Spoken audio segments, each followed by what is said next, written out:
Hello, Jiu-Jitsu nerds. It is Alex Wendling alongside BMAC, who has been all over. You've been traveling, canceled flights, delays, different events that you've been covering.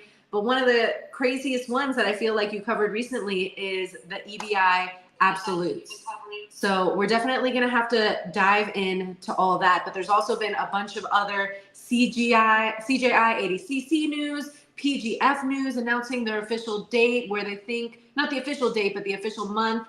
So first things first, we had a question come in and they were wondering, when is the PGF qualifier going to be? Okay, so I got 3 qualifiers for the PGF this season. So the first one is going to be August 24th in Austin, Texas. And the second one will be September 14th in Nashville, Tennessee. And then we'll have September 28th in Las Vegas. September 28th in Las Vegas. So that is all in the group chat for the 205ers that will be looking along. Wow, 3 qualifiers this time around. I remember when I was talking to Zoltan during a interview, he was talking about some of the changes that might happen and how we might be considering a change in the draft. Has there been any talks about that and how we're doing that? Yeah, so we're going to do the draft as a random draft this time. So rather than bringing the athletes up in a specific order, we're just going to whip them out of a hat, basically. And I think it's just going to add like a lot more strategy to the game for the coaches. So they'll have to really know the roster super well. They'll have to think about, okay, so like if let's say, just using athletes from season 6, let's say that Jet Thompson comes up as the first guy out of the hat, and PJ Barch doesn't come up until number 18, let's say. You're going to have to know how you want to allocate your money, how much value you have assigned to each athlete way ahead of time. So should add quite a bit of strategy into it this time. Yeah, I definitely think that will, like, that little sense of randomness will help, because sometimes if you already have the power rankings, it's just like everyone automatically might want to spend their money one type of way. So I'm excited for those changes to come about. I feel like I haven't really talked to you since PGF or seen you in person since then. So what was the come down like after a crazy week of PGF action? I mean, it took me 2 weeks just to get my heart rate down, to be honest with you. It was crazy. And the momentum has really just picked up, you know, not just for PGF, but for the entire sport of jiu-jitsu right now is bigger and badder than it's ever been. So PGF, CJI, ADCC, EBI, all of it. It's Fight Pass Invitational, who's number 1. The momentum is insane. There's more chatter and attention and eyeballs on it than there's ever been. 100%. And it's definitely been crazy with all the CJI news. We just had Victor Hugo come out and say that he'll be competing in CJI as well. So there's definitely a lot to unpack there. But the opportunity to have a CJI, I remember Craig said in one of his podcasts and media runs that he's been doing, is he's kind of stealing Eddie Bravo's look. He's calling it CJI, doing an invitational, inviting the guys that he wants to bring. And so I kind of want to pick your brain, because you're someone that has been around the jiu-jitsu scene for a while. EBI just celebrated their 10-year anniversary, and EBI was the first tournament to bring jiu-jitsu to TV in over 185 countries. So I think that's crazy that they were really the beginning of it. So when you look at the first shows that EBI has had to where it's at now, what can you kind of say about the evolution of EBI? Well, I think the story of EBI is really the story of the growth of the sport.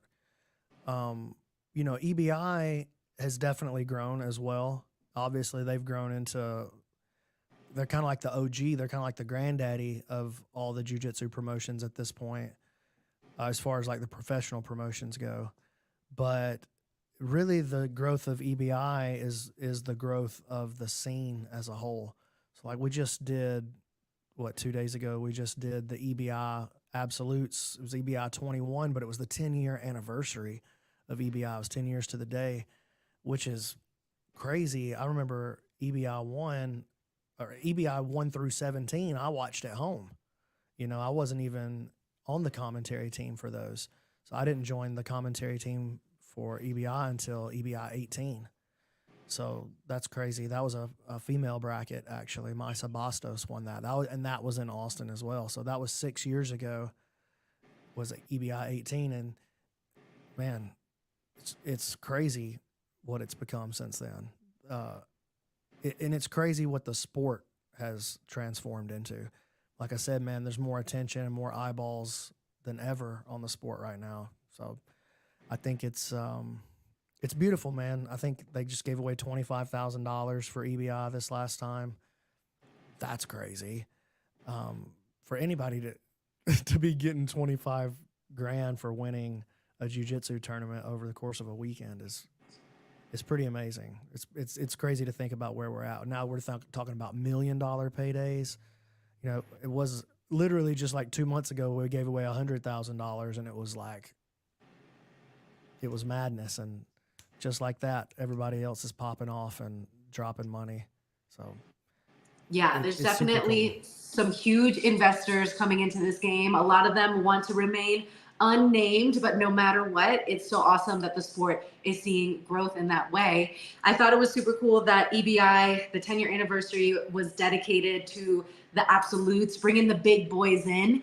And I feel like one of the things that you mentioned at the top of the broadcast was that EBI has a long time been Eddie Bravo's squad of guys versus the Danaher Death Squad. And it kind of was a similar story that happened 2 days ago at EBI 21. And something that I think is very interesting about the EBI is that Eddie also picks some big guys in there that move in ways you wouldn't expect them to. I know that some of the top rubber guard players are guys like Mason Fowler, Vinny, Boogie, but now we're kind of starting to see a new generation of big guys that also play the rubber guard game and proven that rubber guard isn't just for the Ben Eddies of the world. So can you talk about some of the big guys that are able to incorporate that hip dexterity and flexibility into their game and really, show out with the gogoplatas, omoplatas, different things from their back? Sure. Well, you're talking about Amir Alam specifically, but Amir's been playing that game for a long time, and I think he is kind of like an outlier in a lot of ways for big guys that can move like that off of their back or with that level of flexibility and dexterity through their hips and knees. But Amir was hitting gogoplatas in the ADCC trials, whatever, like 6-7 years ago. You know, so he's an ADCC trials winner. A lot of people probably don't remember that, but he won the trials and got onto the big show himself. Not that, I want to say not that long ago, but it was a couple of years ago now. But it's not just the rubber guard. It's, Big Dan. You wouldn't think of him as a rubber guard player, but he's a guard player. He's the biggest guy in the bracket, and he's a guard player. He pulls guard, gets in on the legs. Victor Hugo, I think about, who you mentioned earlier, he just signed with CJI. They just announced it today. He's known as a guard player. So I think that jiu-jitsu, not just the sport, but like the art of jiu-jitsu, the technical side of jiu-jitsu is also in a place that's better than it's ever been. I think there's more knowledge out there. There's more ways to learn. There's more games to study from. And I think the fact that jiu-jitsu is not just relegated to one family or one branch of the tree, so to speak, it opens up a lot more like problem solving, or ways to see problem solving than there's ever been. And I think that the sport grows because of that. The young guys get to see different ways to solve a problem or different ways to approach a problem. And so I think that just opens the game up in ways that really make jiu-jitsu more beautiful than it's ever been. More beautiful and more entertaining, especially in those overtime rounds. We saw overtime submissions within 8 seconds, 5 seconds, and 3 seconds. So that's some of the tightest, comebacks that I've seen in EBI format in a while. So can you talk about what the energy was like when people, were getting a submission in overtime in under 8 seconds, and then they get submitted, in under 5 seconds? Like, how does that energy in that type of format, showcase to the audience in the stands? Well, I think that's one of the great things about EBI. So it's probably the major criticism of EBI, but it's also what makes EBI so exciting to be there in person as well, is the overtime round. So, a lot of people don't like how you can sort of game the overtime system, game regulation to get into overtime. But some of the greatest moments in the history of grappling have come as a result of that overtime system as well. Like, you think back to the Craig Jones versus Gordon Ryan match. That was an overtime moment. You think back to Gio versus Eddie Cummings at EBI 10. That was an overtime moment. So a lot of those really viral things that happen, a lot of those most exciting moments come because you force guys into a crazy position that they wouldn't have achieved possibly during regulation, and then you put them under some time constraints. I mean, I really feel like EBI overtime definitely not just has its place, but it's one of the most exciting things that can happen during a grappling match. A lot of times that comes from the EBI overtime. So is there valid criticism to be lobbied at it? Yes. Does it also present us with some really incredible moments? Also, yes. And how was Eddie feeling after the 10-year anniversary? I saw a lot of you guys celebrating. Ryan Aiken won, 2-time combat jiu-jitsu champion, defeats a new wave member. So I'm sure you guys were pretty happy celebrating post-fight. Yeah, there was a lot of madness after the after the show closed. It got wild out there for just a little bit. They turned the music up, and a bunch of people were out on the mats dancing and going crazy. Everybody had a really good time. Me and my daughter, I took my daughter Logan with me for the weekend, and we were kind of sitting on the sideline just watching the madness go down. But it was a lot of fun, man. We got to give a shout out to the best social media manager in the world. It is Kai, our guy. If you see anything that goes on PGF World, that is the work of this man right here, who also is using, what is that, Craig Jones profile pic? I believe that's me smelling a piece of bread. Oh wait, really? Yeah. It's a long story. That looked like Craig for us all. We had a fake Craig imposter in here, so now I guess my brain just goes to Craig automatically. Dang, you getting deep faked out there. I know. Well, okay, Matt Scaff was the one who actually fell for it, because the Craig Jones kept coming into the group chat, and he's like, "Oh, hey, Craig, what's up?" I'm like, "Matt, that's not actually Craig." Dude, Scaff, he'll fall for it. You got to watch him.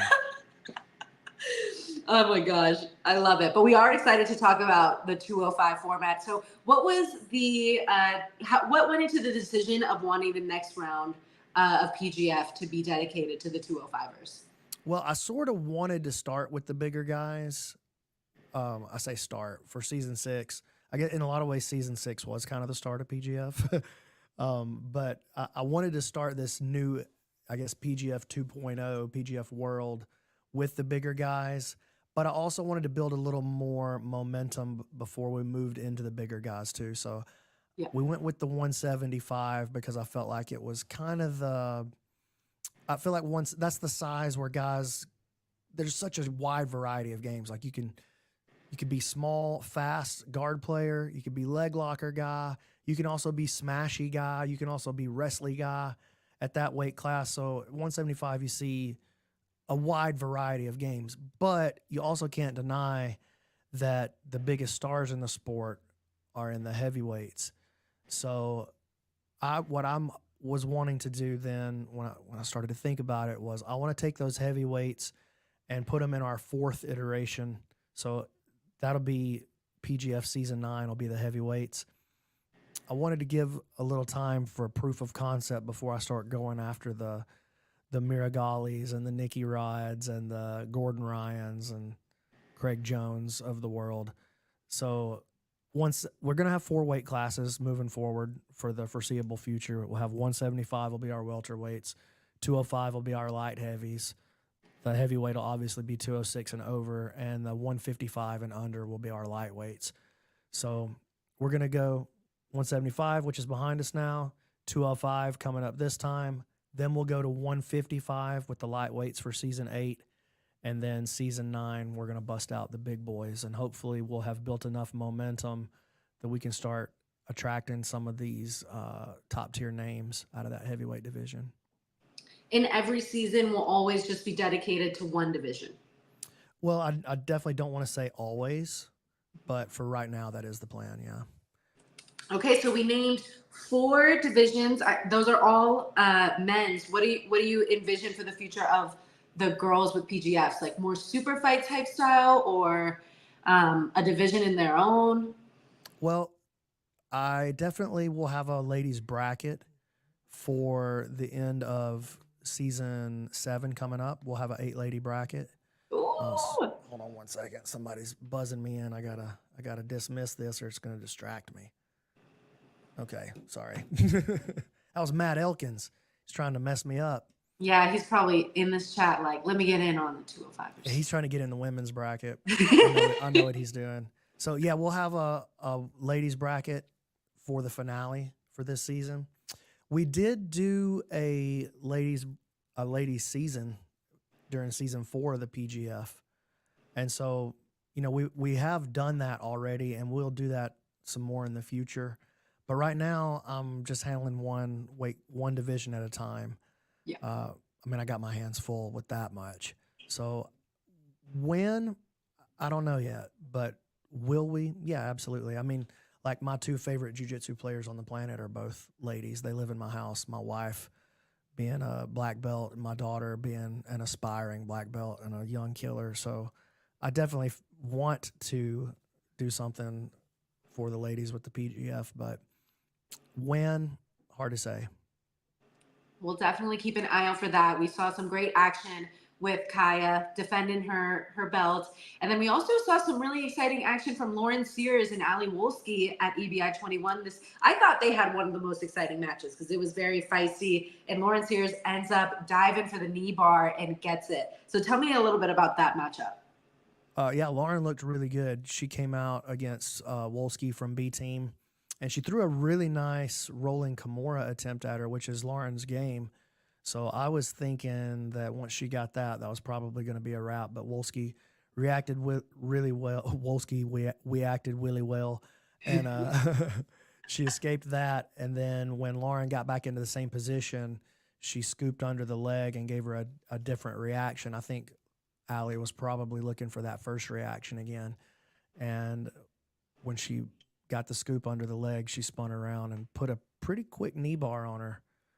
So yeah, that was a fun match. Lauren's a strong up and coming grappler at that weight class, so we'll see what she's able to do moving forward. But I think she could have some fire in the tank in the next couple of years. And when you think back to the entire night of fights that we saw, is there any particular performance that stands out to you as match of the night? Match of the night? Man, I mean, obviously the performer of the night's got to be Ryan Aitken, right? I mean, he won the whole thing. He took out the 2 biggest guys in the bracket in order to do that. Match of the night, man, I don't know. I haven't really thought about what was the best single matchup. I don't know. What do you think? I definitely was rooting for my boy Fedor to get things done. I think he got into the semis. He got into the semis. But yeah, I honestly thought the girls match was my favorite because I thought they were the quickest moving and got the sub. Like that was my match of the night. Yeah, well, you're biased. I don't know if I'm biased though. I just think that they were actually. You're a girl. You're a girl. I'm a girl wearing my pink shirt. Yeah, asking about the women's brackets and shit. That's okay. I'll allow it. Well, I think that anytime you have smaller athletes in contrast with the bigger athletes, they're definitely going to look like they're moving so much faster because they are moving so much faster. Yeah. So, I mean, I could definitely see that. I thought, okay, now that I think back to the match I thought was most exciting, it was a quarterfinal, Cologne Sabino versus Franco Pana. Just because that one ended up going into overtime. That was the most exciting moment for sure because of the way the overtime played out. So Oh my yeah, God, it was so funny when you were like, I'm surprised he's going for the armbar. I'm like, don't you think it would be hard for him to like get his legs around Franco? That's my biggest worry when being on someone's back. Like, I feel like it's hard to like hold them down. Like, I would rather attack their arm. but could you imagine Franco Pana's arms trying to break his grip? Could you imagine trying to fight his arms? That just seemed crazy to me. I was like, at least I can. His chin doesn't have any muscles in it. You know what I'm saying? At least I could try to get under his chin. And That's then very true. Ryan did that and ended up getting him there. So Yeah. like that kind of made sense. But I couldn't believe Sabino got him in 8 seconds, much less, and then got beaten 5. That was crazy. That was definitely the craziest moment of the entire event for sure. I think so too. Other than like, I feel like also Ryan Aiken getting Daniel at that Big Dan. I thought that was pretty crazy. Yeah, that was epic just because of the gravity of the moment. But as far as like the actual standalone craziness, it had to be Pana and Sabino. I love it. Well, when we're looking for the future, the upcoming events coming up, it is CJI, ADCC. Are you going to be in Vegas for those events? I don't think so. I don't think I'm going to go. I think I'm going to stay home and sit it out while mom and dad fight. You know what I mean? Yeah. Like, I don't really want to. I don't know. It makes me feel weird, like that we have to like pick sides. You know, I feel like it's like the Democrat Republican thing. Like you have to pick between Craig Jones and Mo, and I don't really want to do that. And I don't want I don't want either of them to feel like I am picking between sides. You know what I'm saying? Because I just want to watch good jujitsu. I just want to like watch the thing play out. So I think I'm just gonna sit it out and Watch live from stream. home? Yeah, I think I'm just gonna live stream it to my YouTube from here, and you know maybe me and Scaff and Lindsay just sit here and watch all 3, and you guys can just hang out with us if you want. Yeah, that's definitely a peaceful way to do it. Stay out. I mean, it's probably hot where you are too, but I was going to say it's going to be really hot in Vegas by the time that comes around. I don't know what I'm going to do because I'm currently based here in Vegas. I didn't get my ADCC tickets. So if I'm in town that week, I think seeing some stuff in person could be fun too. But also this live streaming is becoming so easy. It makes me never want to leave my house. So I might be I know, right? Like there's so many like media opportunities you can do just right from your desk. You know? Exactly. Well, I really you like know, that. I did I did commentary for ADCC last time, which was one of the coolest moments ever. I had a blast. I loved doing it, and I would be honored to do it again. And I would love to do CJI, but I also, you know, I don't want to get involved in the drama. Let them figure it out. You know what I'm saying? So, do I think it's good for the sport that they're having the drama? Yes, I definitely, no question about it. I definitely think that it's good for the sport. But do I really necessarily want to be involved in the drama? No, that stuff stresses But me if they out. call you up and ask you like, "Hey, we need some BMAC commentary," you're not going to say no, right? Well, and I think they probably will, but I don't know. I mean, I don't know. I don't know.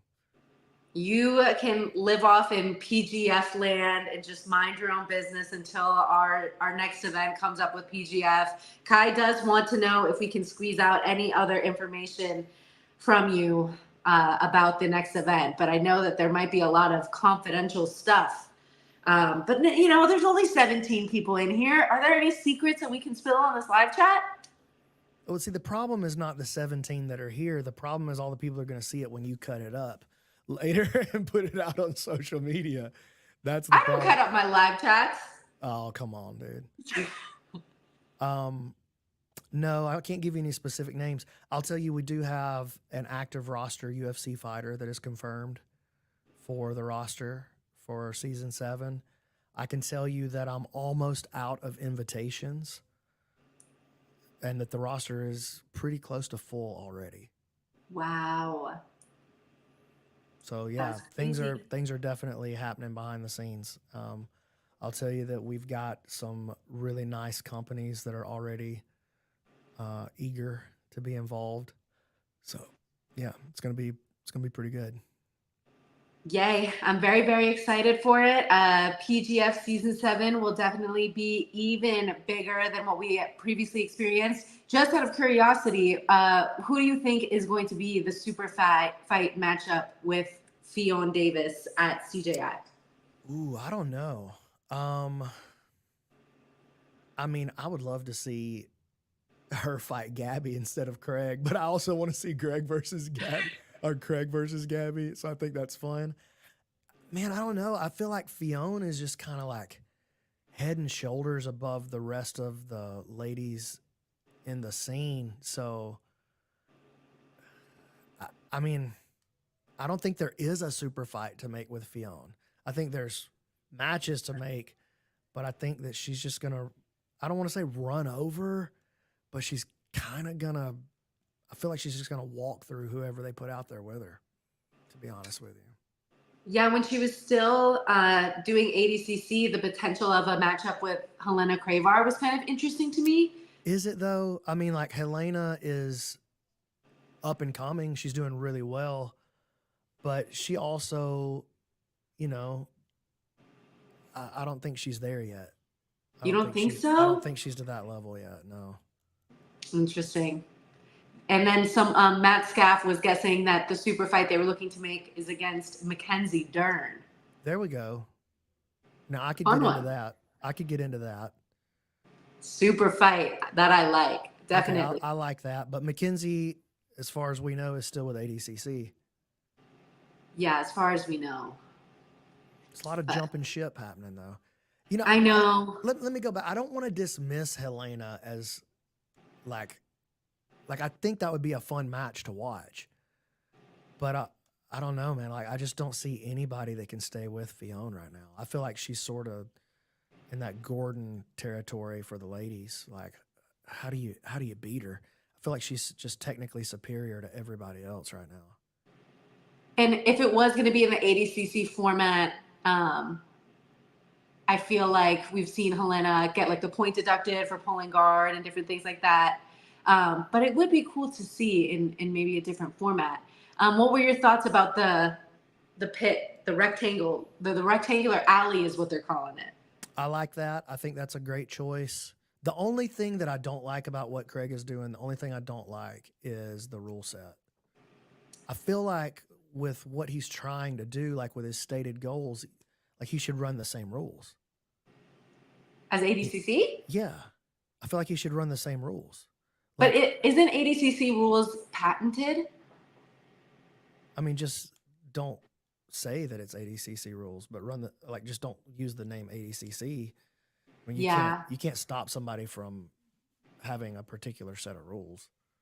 I think I remember Mo saying on some type of live chat that someone was trying to put on show. Don't quote me on this, but like I remember him saying like there can't be other promotions doing our rule set without like it being signed off by them. So like I think you can do whatever rules you want.